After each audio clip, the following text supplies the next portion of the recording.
வந்து ஹாஸ்பிட்டல் எடுத்துட்டு வந்து சேர்க்குறாங்க. இங்கே வந்து அவங்க மாமா வந்து வெளியேருந்து புலம்பிட்டு இருக்காரு. உடனே வந்து வெண்ணாவோட விஷயம் கேட்டு வந்து அங்கே இருக்க எல்லாருமே வந்துடுறாங்க.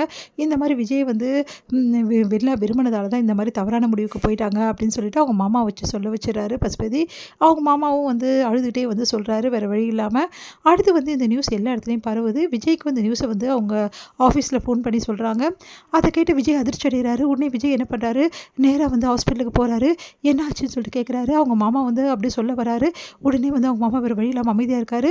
இவர் ஏதோ சொல்ல வந்தாரே ஆனால் அமைதியாக இருக்காரு. என்ன ஆச்சு, என்ன பிரச்சனை, விஜய் வெண்ணா ஏன் இப்படி பண்ணா, எல்லாம் உங்களால் தான், நீங்கள் அவளை வேணான்னு சொல்லிட்டீங்க, அவள் என்ன பண்ணுவா, மனசு ஒடிஞ்சு இந்த மாதிரி பண்ணிக்கிட்டா அப்படின்னு சொல்லிட்டு பயங்கரமாக அழறாரு. வெண்ணாவோட நிலைமை இப்போ எப்படி இருக்குது அப்படின்னு சொல்லிட்டு போய் பார்க்குறாங்க. பார்த்தா வெண்ணாவோட நிலைமை ரொம்ப கிரிட்டிக்கலாக இருக்குது அப்படின்னு சொல்லிட்டு சொன்னோன்னே அதிர்ச்சி அடைகிறாங்க. உடனே வெண்ணா வந்து கோமா ஸ்டேஜுக்கு போகிறதுக்கும் வாய்ப்பு இருக்குன்னு சொல்லி டாக்டர் சொன்னோன்னே எல்லாருமே என்ன பண்ண திறமை தவிக்கிறாங்க.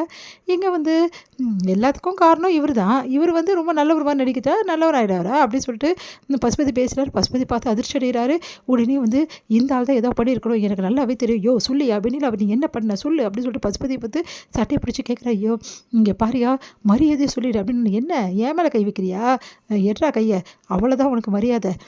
ஒன்னால தான் அந்த பொண்ணு இந்த நிலமையில் இருக்குது பார்த்தீங்களா, எல்லாரும் கேளுங்க. இவன் என்ன வந்து இப்போ சட்டையை பிடிச்சி கேட்குறான். உண்மை என்ன, இவனால தானே இந்த பொண்ணு இந்த நிலைமைக்கு போச்சு.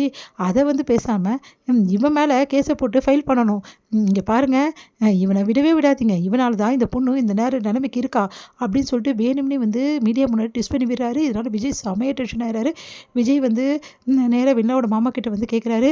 இங்கே பாருங்கள், உண்மையை சொல்லுங்கள், வெண்ணிலா இந்த மாதிரி பண்ணிக்கிற பொண்ணே கிடையாது. அப்படி பண்ணணும்னா அவள் எப்போவோ பண்ணியிருக்கணும். ஆனால் இப்போ அவள் பண்ணுறான்னா இதுக்கு காரணம் என்ன, அது வந்துங்க அப்படி சொல்ல வராரு. உண்மையை சொல்ல போகிறீங்களா, இப்போ நீங்கள் உண்மையை சொன்னாதான் வெள்ளாக்கு நியாயம் கிடைக்கும், தயவு செய்து உண்மையை சொல்லுங்கள் அப்படின்னோடனே, ஐயோ இவர் வேறு இப்படி கண்டுபிடிச்சி கேட்குறாரே, எல்லா உண்மையை எப்படி சொல்கிறது, இங்கே பசுபதி வேறு இருக்கானே அப்படின்னு சொல்லிட்டு அவங்க மாமா யோசிக்கிறாரு.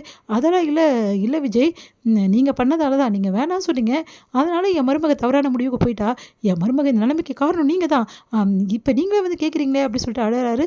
உடனே வந்து நீங்கள் உண்மையை சொல்ல மாட்டீங்கல்ல, எனக்கு எல்லாம் தெரியும், வெண்ணிலாக்கு எதுவும் நடந்திருக்கு, இந்த பசுபதி தான் ஏதோ பண்ணியிருக்கான், எனக்கு நல்லா தெரியும், இந்த விஷயத்தை கண்டிப்பாக நான் நிரூபிப்பேன், வெண்ணிலாக்கு நியாயம் வழங்காமல் நான் விடவே மாட்டேன். என்ன எல்லாரும் சேர்ந்து என்னால் தான் சொல்லிட்டு என்ன குற்ற உணர்ச்சியோட தலை பார்க்குறீங்களா, நடக்கவே நடக்காது.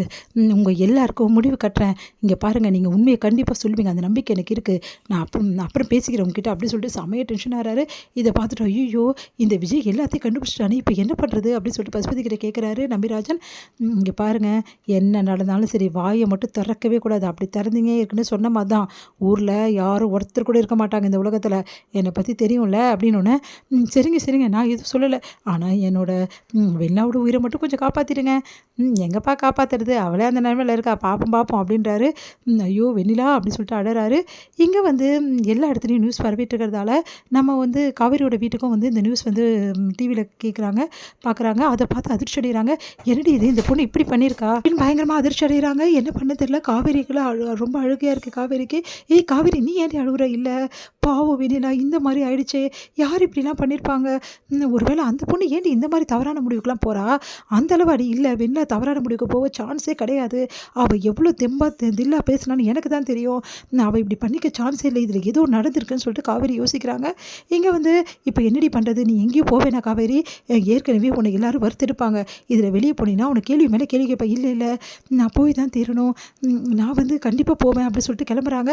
ஏய் நான் சொன்னதை கேட்க மாட்டியாடி, அவங்க அம்மா திட்டிகிட்டு இருக்காங்க. காவேரி